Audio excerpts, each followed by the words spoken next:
Welcome to all of you in this video. Today we will discuss about उपपद विभक्ति। आज हम discuss करने वाले हैं कि उपपद विभक्ति क्या होती है। तो उपपद विभक्ति के अंतर्गत आज हम लोग जानने वाले हैं कि तृतीया विभक्ति। इसके पहले देख लेते हैं कि उपपद किसे कहते हैं। उपपद विभक्ति या उपपद किसे कहते हैं। उपपद का अर्थ है कोई विशेष पद, कोई विशेष शब्द या विशेष पद जिसके अनुसार विभक्ति चिन्ह लगाया जाए। अर्थात उपपद का अर्थ है कोई विशेष पद और कोई विशेष शब्द या कोई विशेष पद के अनुसार अगर वाक्य में विभक्ति चिन्हों का प्रयोग किया जाता है और विभक्ति चिन्हों का प्रयोग किया जाएगा तो हम उसे उपपद विभक्ति कहेंगे। और उपपद बोलने का अर्थ है विशेष पद, कोई विशेष पद और उसके अनुसार, उसी विशेष शब्द के अनुसार, विशेष पद के अनुसार अगर हम विभक्ति चिन्हों का प्रयोग करते हैं तो उसे हम उपपद विभक्ति कहेंगे। तो उपपद विभक्ति के अंतर्गत आज हम लोग देख लेते हैं तृतीया विभक्ति। मतलब वे कौन कौन से स्पेशल शब्द हैं जिनके साथ हम तृतीया विभक्ति का प्रयोग करते हैं। तो सबसे पहले हम लोग पहले जान लेते हैं कि तृतीया विभक्ति किसे कहते हैं। पहले देख लेते हैं कि तृतीया विभक्ति किसे कहते हैं। तो हम लोग का है तृतीया विभक्ति। तो पहले हम लोग सामान्य नियम को देखते हैं कि तृतीया विभक्ति का प्रयोग कहाँ किया जाता है, तृतीया विभक्ति किसे कहते हैं। तो तृतीया विभक्ति को हम लोग हिंदी में करण कारक कहते हैं। अर्थात कारक को हम विभक्ति कहते हैं, कारक को हम विभक्ति कहते हैं। और तृतीया विभक्ति का अर्थ है करण कारक। हिंदी में हम इसे करण कारक कहते हैं। इसका चिन्ह होता है से या के द्वारा। से या के द्वारा चिन्ह को दर्शाने के लिए हम तृतीया विभक्ति अर्थात करण कारक का प्रयोग करते हैं। से या के द्वारा चिन्ह को दर्शाने के लिए हम तृतीया विभक्ति का प्रयोग करते हैं। हिंदी में जिसे करण कारक कहा जाता है उसे हम संस्कृत में तृतीया विभक्ति कहते हैं। अब देख लेते हैं तृतीया विभक्ति या करण कारक किसे कहते हैं। कर्ता अपनी क्रिया को, अपने कार्य को पूर्ण करने के लिए जिस साधन का सबसे अधिक सहारा लेता है या अपने कार्य को पूर्ण करने के लिए जिस साधन का उपयोग करता है उसे हम करण कारक कहते हैं। मतलब जो कर्ता होता है वह अपने कार्य को पूर्ण करने के लिए जिस साधन का सहारा लेता है या जिस साधन का सबसे अधिक उपयोग करता है उसे हम करण कारक कहते हैं। जैसे बालक गेंद से खेलता है, करण कारक कहेंगे, उसे ही हम लोग संस्कृत में तृतीया विभक्ति कहते हैं। अब देखिए करण कारक का चिन्ह होता है से या के द्वारा। मतलब से या के द्वारा अगर हम बोलते हैं, से या के द्वारा बोलेंगे तो वहाँ पर हम लोग तृतीया विभक्ति के कारक चिन्हों का प्रयोग करेंगे या तृतीया विभक्ति ऐड करेंगे। जैसे एग्जाम्पल देख लेते हैं, बालक गेंद से खेलता है। बालक गेंद से खेलता है। हमारे पास एक वाक्य है बालक गेंद से खेलता है। तो देखिए करण कारक अर्थात तृतीया विभक्ति का चिन्ह होता है से या के द्वारा। से बोले या के द्वारा बोले तो उसमें हम लोग तृतीया विभक्ति का प्रयोग करते हैं। अब इसके बाद देखिए हम लोग करण कारक किसे कहेंगे। तो कर्ता यहाँ राम है। अपनी क्रिया को पूर्ण करने के लिए, खेलने वाला उसका जो क्रिया है, कार्य, उसे पूर्ण करने के लिए गेंद जो साधन है उसका सहारा लेता है, उसका उपयोग करता है तो उसे हम करण कारक कहते हैं। जिस साधन को उपयोग करेगा, यहाँ पर गेंद जो है यह हम लोग का करण कारक हुआ। गेंद के द्वारा खेलता है या गेंद से खेलता है। और से जो है, से या के द्वारा चिन्ह को दर्शाने के लिए हम लोग तृतीया विभक्ति के कारक चिन्हों का प्रयोग करते हैं। तो जैसे हम लोग लिख लेते हैं यहाँ पर बालकः। अब देखिए गेंद से, तो यहाँ पर हम लोग का हो जाएगा कंदु केन और खेलता है तो क्रीडति। यह हम लोग का सामान्य नियम हो गया कारक का यह सामान्य नियम है कि से या के द्वारा चिन्ह को दर्शाने के लिए हम लोग तृतीया विभक्ति या करण कारक के चिन्हों का प्रयोग करते हैं। अर्थात तृतीया विभक्ति ऐड करते हैं, किसी शब्द के साथ तृतीया विभक्ति लगाते हैं। और करण कारक का अर्थ है कि क्रिया को संपादित करने के लिए कर्ता जिस साधन की सहायता लेता है उसे हम करण कारक कहते हैं, उसे ही हम लोग तृतीया विभक्ति कहते हैं। ये तो हमारा सामान्य नियम हो गया कि से या के द्वारा चिन्ह को दर्शाने के लिए हम लोग तृतीया विभक्ति लगाते हैं। अब अब इसके बाद देख लेते हैं तृतीया विभक्ति का प्रयोग और कौन कौन से स्पेशल शब्द या उपपद हैं जिनके साथ हम तृतीया विभक्ति का प्रयोग करेंगे। एक तो हम लोगों का नियम हो गया से या के द्वारा को दर्शाने के लिए हम लोग तृतीया विभक्ति का प्रयोग करेंगे, तृतीया विभक्ति का प्रयोग करेंगे से या के द्वारा को दर्शाने के लिए। अब इसके अलावा हम लोग देख लेते हैं कि वे कौन कौन से उपपद हैं और कौन कौन से स्पेशल शब्द हैं, स्पेशल पद हैं जिनके साथ हम तृतीया विभक्ति का प्रयोग करते हैं। तो तृतीया विभक्ति का हम लोग उपपद विभक्ति के अंतर्गत देख लेते हैं स्पेशल कौन कौन से शब्द हैं जिनके साथ हम तृतीया विभक्ति का प्रयोग करते हैं। तो तृतीया विभक्ति का प्रयोग सह, सार्धम, साकम, समम, सदृशम, अलम, इनके योग में इनके साथ हम तृतीया विभक्ति का प्रयोग करेंगे। मतलब ये हम लोगों के उपपद हैं, स्पेशल पद हैं। इनके योग में अगर यह वाक्यों में प्रयोग होता है तो इनके योग में अर्थात इनका संबंध जिससे होगा उसमें हम तृतीया विभक्ति का प्रयोग करेंगे। मतलब कारक चिन्ह कुछ भी हो, कर्ता ने, कर्म को, ने, को, में, पर जो भी कारक चिन्ह हो, लेकिन अगर उस वाक्य में सार्धम, सह, साकम, समम है और उपपद है, स्पेशल उपपद हैं, तो इनके अनुसार हम लोग तृतीया विभक्ति का प्रयोग करेंगे। चाहे कारक चिन्ह कुछ भी रहे, लेकिन सह, सार्धम, साकम, समम अगर आ गया तो उनके योग में हम तृतीया विभक्ति का प्रयोग करेंगे। उसके बाद अगर अलम मतलब होता है बस करो या बंद करो, अलम बस करो अगर एक अव्यय शब्द है अलम है, इसके योग में भी, अलम के योग में भी हम तृतीया विभक्ति का प्रयोग करते हैं। फर्स्ट है कि सह, सार्धम, साकम, समम, सदृशम के साथ हम तृतीया विभक्ति का प्रयोग करेंगे। उसके बाद है अलम, अव्यय शब्द है, उसके साथ भी हम तृतीया विभक्ति का प्रयोग करते हैं। उसके बाद अगर मनुष्य का कोई अंग विकृत हो गया हो, कोई अंग खराब हो गया हो तो उस अंग के साथ हम तृतीया विभक्ति का प्रयोग करते हैं, तृतीया विभक्ति के कारक चिन्हों को लगाते हैं।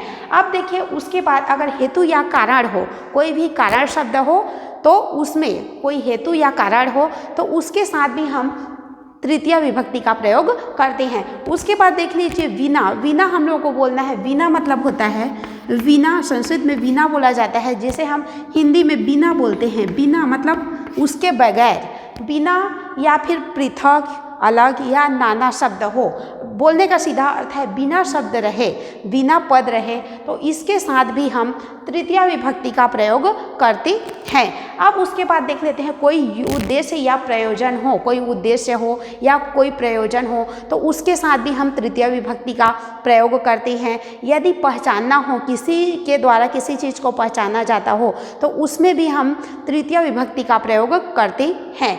अब उसके बाद देख लेते हैं हम लोग इसका कैसे वाक्यों में किस प्रकार से हम लोग तृतीया विभक्ति का प्रयोग करेंगे। तो देखिए पहले देख लेते हैं सह, सार्धम, साकम, समम। सबसे पहला नियम है कि तृतीया विभक्ति उपपद के अंतर्गत पहले तो तृतीया विभक्ति से या के द्वारा के लिए लगाया जाता है। उसके बाद उपपद जो है सह, सार्धम, साकम, समम, इस सबका सह मतलब के साथ या साथ, सार्धम मतलब साथ, साकम मतलब साथ और समम मतलब भी होता है साथ। इनके योग में हम तृतीया विभक्ति का प्रयोग करते हैं। उसी प्रकार से सदृश मतलब के समान, अलम मतलब बस करो या बंद करो, इनके योग में हम तृतीया विभक्ति का प्रयोग करते हैं। तो पहले देख लेते हैं सह। जैसे कोई एग्जाम्पल है छात्र शिक्षकेन सह पठति, छात्र शिक्षक के साथ पढ़ता है, छात्र शिक्षक के साथ पढ़ता है। यहाँ पर हम बोले कि छात्र शिक्षक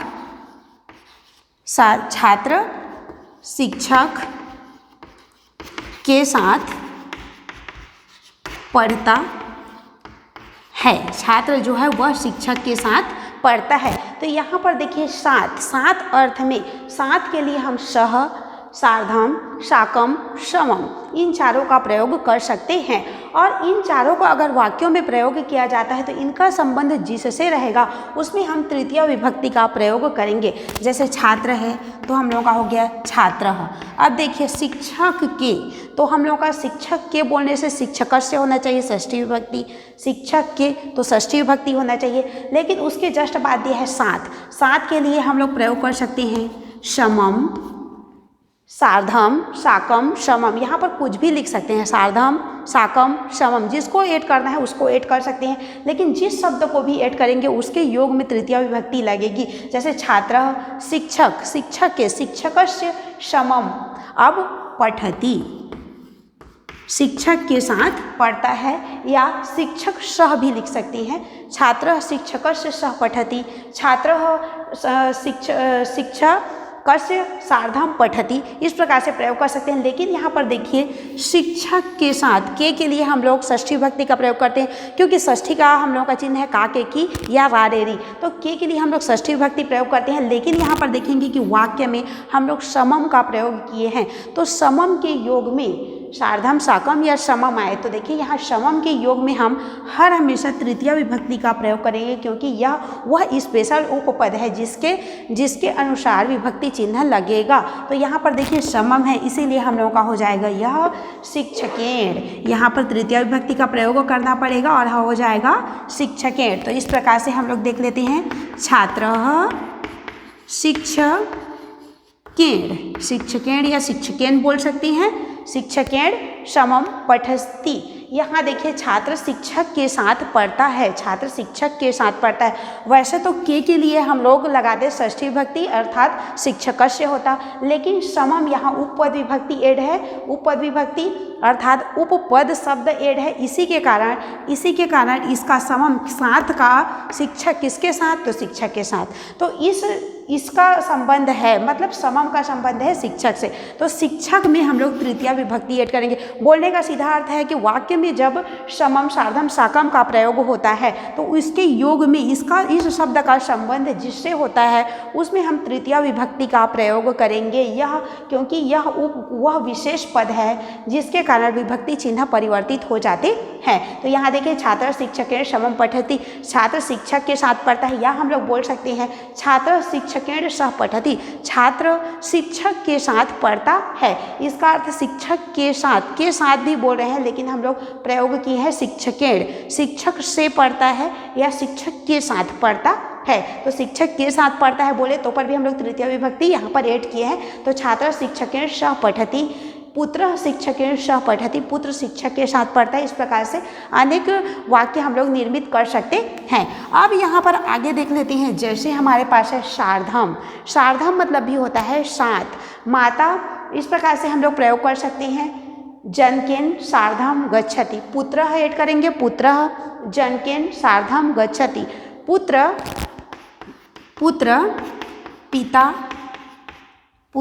पिता के साथ जाता है। एक वाक्य ले लिए हैं, पुत्र पिता के साथ जाता है, पुत्र जो है वह पिता के साथ जाता है, पिता के साथ जाता है। तो यहाँ पर देखिए पिता के, तो पिता में हम लोग को षष्ठी विभक्ति लगानी चाहिए, लेकिन साथ बोले तो हम लोग साथ के लिए सह सार्धम साकम और समम अगर यहाँ ऐड करते हैं, वाक्य में सह सार्धम या साकम लगाते हैं, तो इसमें हम षष्ठी विभक्ति लगाना चाहिए, लेकिन न लगा करके साथ सह सार्धम साकम के कारण तृतीय विभक्ति ऐड करेंगे। तो इस प्रकार से हम लोगों का हो जाएगा पुत्रः जनकेन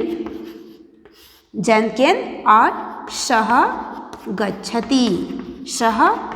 तो इस प्रकार से देखिए यहाँ पर षष्ठी विभक्ति लगना चाहिए था, लेकिन हम लोग सह प्रयोग किए हैं, सह उपपद प्रयोग किए हैं, तो इसके अनुसार हम लोग तृतीय विभक्ति का प्रयोग किए हैं। तो पुत्रः जनकेन सह गच्छति या पुत्रः जनकेन सार्धम गच्छति, पुत्रः जनकेन साकम गच्छति और पुत्रः जनकेन समम गच्छति। मतलब सात अर्थ में जब भी हम लोग सह सार्धम साकम या समम का प्रयोग करेंगे तो उसके अनुसार ही हम लोग तृतीय विभक्ति का प्रयोग करेंगे।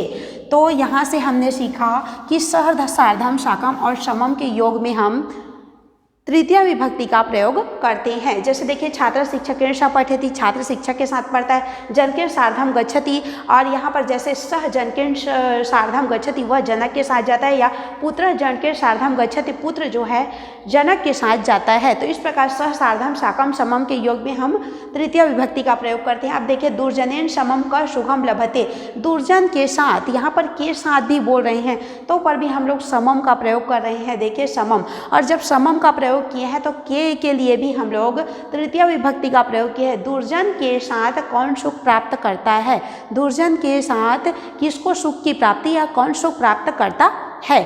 अब यहाँ पर देखिए लोभेन सदृश, सदृश का प्रयोग करेंगे। सदृश मतलब होता है के समान, समान या के समान। सदृश मतलब होता है समान, उसके समान, इसके समान, विद्या के समान, नेत्र के समान, इस प्रकार से समान अर्थ में इस शब्द का प्रयोग किया जाता है। तो इस शब्द का जिस वाक्य में प्रयोग किया जाएगा या सदृश के योग में भी हम तृतीय विभक्ति का प्रयोग किया करते हैं। जैसे लोभेन,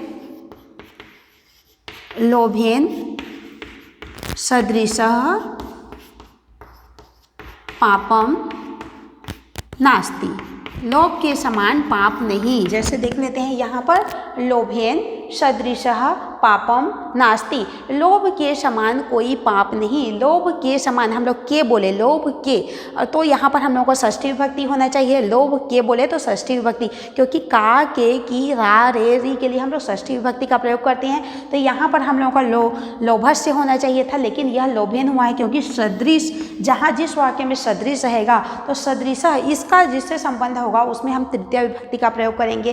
तो लोभ के समान, किसके समान? लोभ के समान। तो यहाँ पर देखिए के बोले तो पर भी हम लोग का लोभस से ना होकर के लोभेन अर्थात तृतीय विभक्ति का प्रयोग किए हैं। तो सदृश वह स्पेशल शब्द या वह स्पेशल उपपद है जिसके कारण तृतीय विभक्ति का प्रयोग हुआ है लोभ के साथ।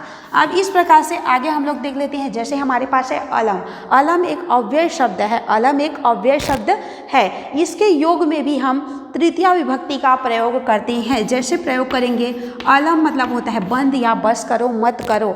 अलम मिथ्या विवादेन, अलम मिथ्या विवादेन, तो देखिए मिथ्या विवाद से बंद करो या मिथ्या विवाद बंद करो, मिथ्या विवाद बंद करो। अलम मतलब होता है बस या बंद करो, तो मिथ्या विवादेन, यहाँ पर देखिए बस करो मिथ्या विवादेन, मतलब बोल सकते हैं कि अलम के योग में, अलम रहेगा वाक्य में, तो अलम के योग में हम तृतीय विभक्ति का प्रयोग किए हैं। जैसे मिथ्या विवादेन या अलम कोलाहलेन, कोलाहल या शोरगुल बंद करो, कोलाहलेन, अलम कोलाहलेन लिख सकते हैं, या अलम मिथ्या विवादेन, बंद करो, मिथ्या मतलब झूठा, वाद विवाद, या इस प्रकार से बंद करो या बंद से कोलाहल, कोलाहल मतलब होता है शोरगुल या हल्ला, बंद करो। तो अलम के योग में भी हम तृतीय विभक्ति का प्रयोग करते हैं। लेकिन यहाँ पर थोड़ा सा और जानने की आवश्यकता है। जैसे श है, शार्दम है और समम शाकम है, इसके पहले वाले शब्द में हम तृतीय विभक्ति का प्रयोग किए हैं, इसके पहले वाले शब्द में हम तृतीय विभक्ति का प्रयोग किए हैं। लेकिन यहाँ पर देखिए अलम के जस्ट बाद हम लोग तृतीय विभक्ति का प्रयोग किए हैं, मतलब अलम के बाद जो पद है उसमें हम तृतीय विभक्ति का, या अलम के बाद जो शब्द है उसमें तृतीय विभक्ति का प्रयोग किए हैं। तो यहाँ पर देखिए अगर कोई सेंटेंस छोटा हो या किसी सेंटेंस को या किसी शब्द को दो शब्द में, किसी चीज़ को दो शब्द में बोलना होगा, तो उसमें अगर उस वाक्य में अगर अलम शब्द रहेगा, किसी भी वाक्य को दो शब्दों में बोलना है और उसमें अलम शब्द रहता है, अलम मतलब बस करो या बंद करो शब्द रहेगा, तो उसके साथ जो शब्द रहेगा उसके साथ जो तृतीय विभक्ति प्रयोग करेंगे वह शब्द पीछे चला जाता है और मिथ्या जो अलम है उसको हम सामने रख देते हैं। मतलब दो शब्द में अगर किसी भी बात को दो शब्द में अगर कहना होगा तो हम इसको आगे पीछे कर सकते हैं। तो यहाँ पर देख लीजिए अलम का प्रयोग, अलम में भी तृतीय विभक्ति, अलम के योग में भी हम तृतीय विभक्ति का प्रयोग करते हैं। उसके बाद हम लोग देख लेते हैं यदि मनुष्य का कोई भी अंग विकृत हो, मनुष्य का कोई भी अंग खराब हो, तो उसके साथ, उस अंग के साथ हम लोग तृतीय विभक्ति का प्रयोग करते हैं। चाहे कारक चिन्ह कुछ भी हो, लेकिन कारक चिन्ह हम लोग का कर्ता ने, कर्ता का चिन्ह ने, कर्ता ने कर्म को, कर्म का है को, जैसे कर्ता ने कर्म को करण से संप्रदान के लिए, अपादान से संबंध का के की रा रे री और अधिकरण में पर संबोधन हे भो अरे रे। जैसे कर्ता ने कर्म को करण से संप्रदान के लिए, अपादान से संबंध का के की रा रे री, अधिकरण में पर संबोधन हे भो अरे रे। मतलब जो भी हमारे पास चिन्ह आ रहा है, ने, को, में, पर, से के लिए जो भी चिन्ह आ रहा है, उसके अलावा कुछ विशेष पद के अनुसार, कुछ विशेष उपपद के अनुसार हम तृतीय विभक्ति का यहाँ प्रयोग करेंगे तो उसे तृतीय विभक्ति उपपद कहेंगे। तो देखिए तृतीय विभक्ति का प्रयोग कहाँ पर और किया जाता है।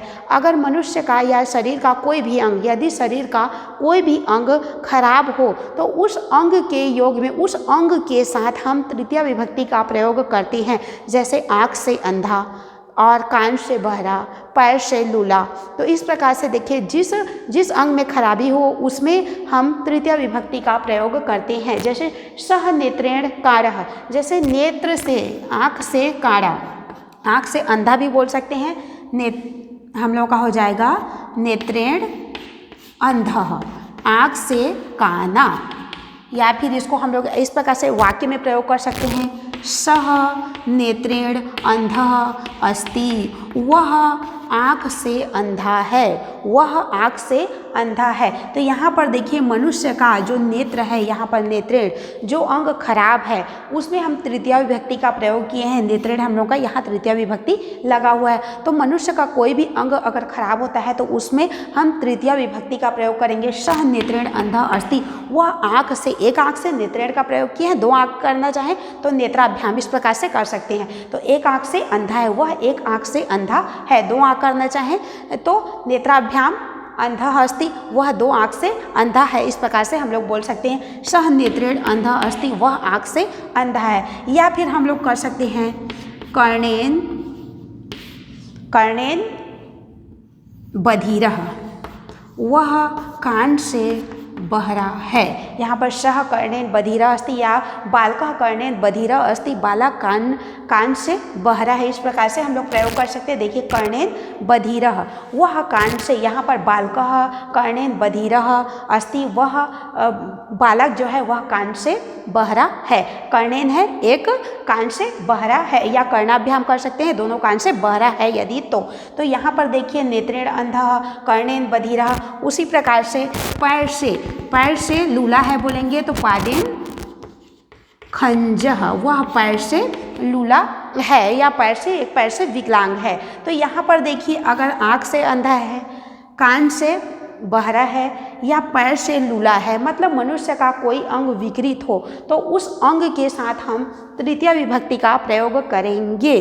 तो यह जो बोल सकते हैं विकार या विकृति वाला अंग है वह विशेष पद है, इसके साथ हम तृतीया विभक्ति का प्रयोग करते हैं। अब इसके बाद देख लेते हैं हम लोग, इसके अलावा हेतु या कारण हो, कोई भी कारण को दर्शाएं, कुछ भी हेतु अर्थात कारण को दर्शाएं तो वहाँ पर भी हम तृतीया विभक्ति का प्रयोग करते हैं। जैसे नरः सभायां विद्यया शोभते, मनुष्य विद्या के कारण या विद्या के कारण सभा में सुशोभित होता है। मनुष्य विद्या के कारण देखिए या विद्या के हेतु अर्थात कारण, मनुष्य विद्या के कारण सभा में सुशोभित होता है। मनुष्य जो है विद्या के कारण, विद्या के बोले हम लोग विद्या के, तो विद्या के लिए हम लोग यहाँ पर षष्ठी विभक्ति का प्रयोग करते, लेकिन हम लोग तृतीया विभक्ति का प्रयोग करेंगे। जैसे देखिए नरः सभायां विद्यया शोभते, मनुष्य जो है वह मनुष्य सभा में विद्या के कारण सुशोभित होता है।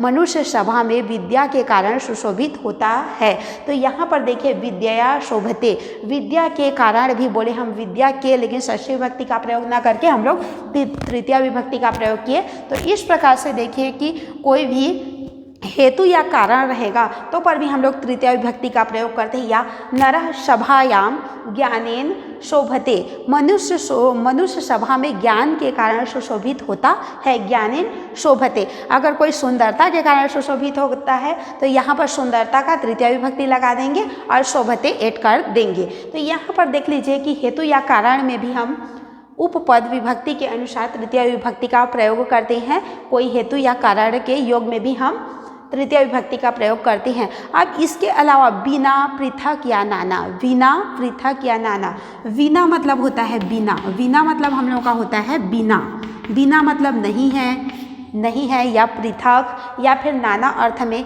अर्थात जहाँ पर जिस वाक्य में बिना शब्द रहेगा तो बिना के योग में भी हम तृतीया विभक्ति का प्रयोग करते हैं। मतलब बिना का संबंध जिस शब्द से रहेगा उसके योग में भी हम, बिना का अर्थ होता है बिना मतलब नहीं है, तो इसके योग में भी हम तृतीया विभक्ति का प्रयोग करते हैं। जैसे हम लोग देख लेते हैं स्नेहन बिना न जीवनम, स्नेहन बिना न जीवनम। यहाँ पर देख लेंगे स्नेहन बिना न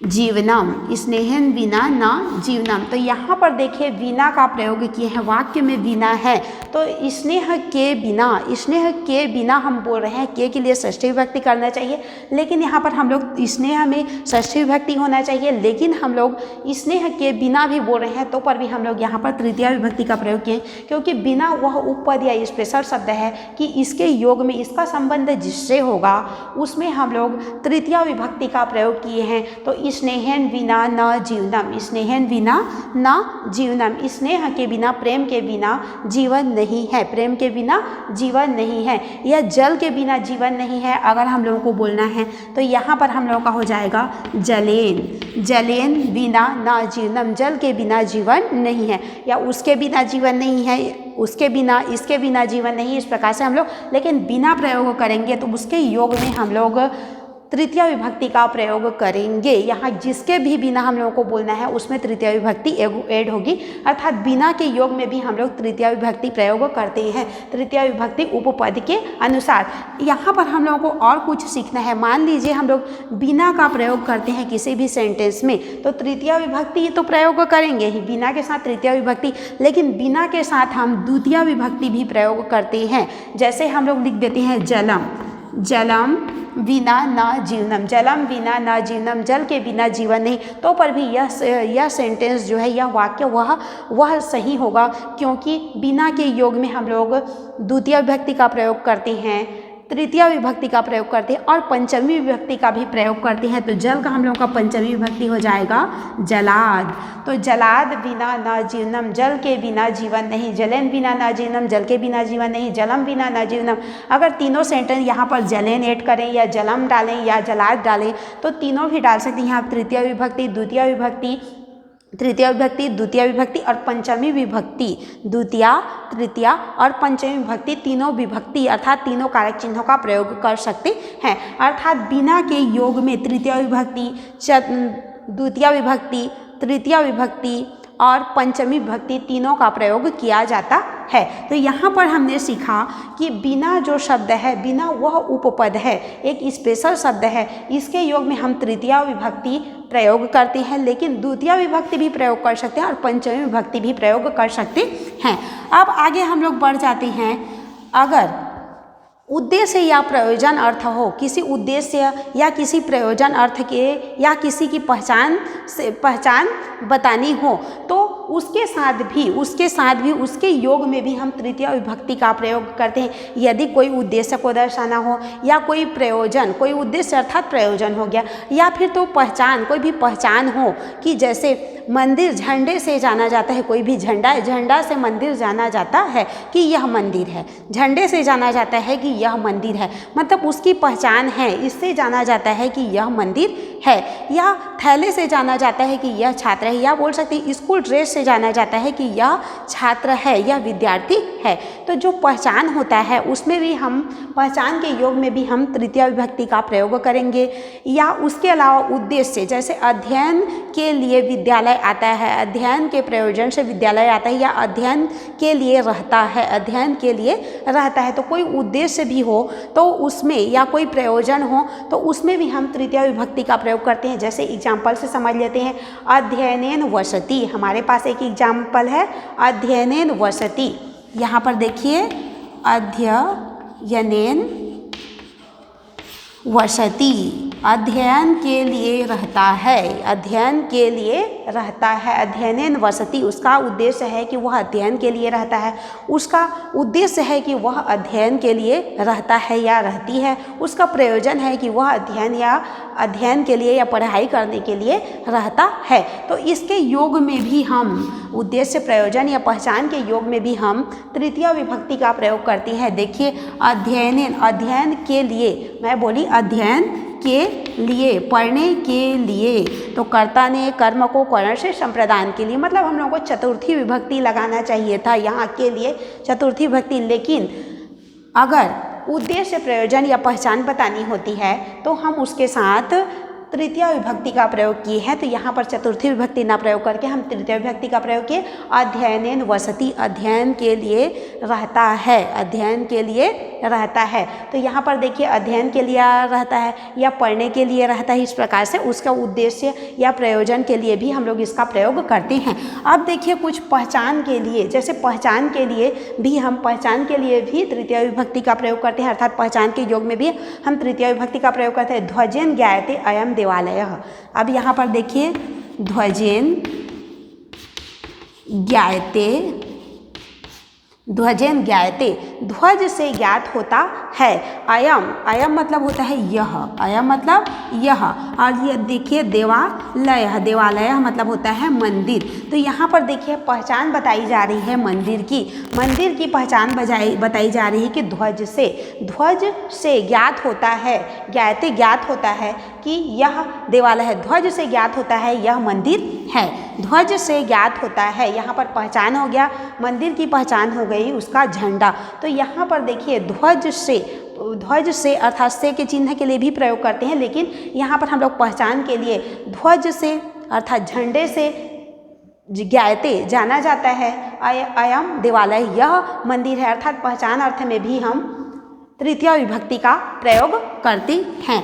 अब इसके बाद देख लेते हैं हम लोग एक चीज़ और हमने समझा कि बिना अर्थ, जो बिना के योग में भी हम तृतीय विभक्ति का प्रयोग करते हैं, लेकिन बिना के योग में हम द्वितीय विभक्ति का भी प्रयोग करते हैं, तृतीय विभक्ति का भी प्रयोग करते हैं और पंचमी विभक्ति का प्रयोग करते हैं। जैसे जलम बिना, जल के बिना, जलेन बिना बोलेंगे तो भी जल के बिना, और जलाद बिना भी बोलेंगे तो जल के बिना। मतलब यहाँ पर देखिए द्वितीय विभक्ति, तृतीय विभक्ति और पंचमी विभक्ति तीनों का प्रयोग करते हैं। तो यहाँ से हमने सीखा कि उपपद वे विशेष शब्द होते हैं जिनके कारण कारक चिन्हों के अनुसार विभक्ति चिन्ह न लगा करके हम किसी विशेष विभक्ति का प्रयोग करते हैं, तो उसे हम उपपद विभक्ति कहते हैं। जैसे सह, सार्धम, साकम, समम, सदृशम, अलम, या फिर कोई अंग खराब हो, या फिर किसी की पहचान बतानी हो, या फिर तो किसी उद्देश्य या प्रयोजन को दिखाना हो, या बिना पृथक हेतु या कारण अर्थ में हम तृतीय विभक्ति का प्रयोग करते हैं।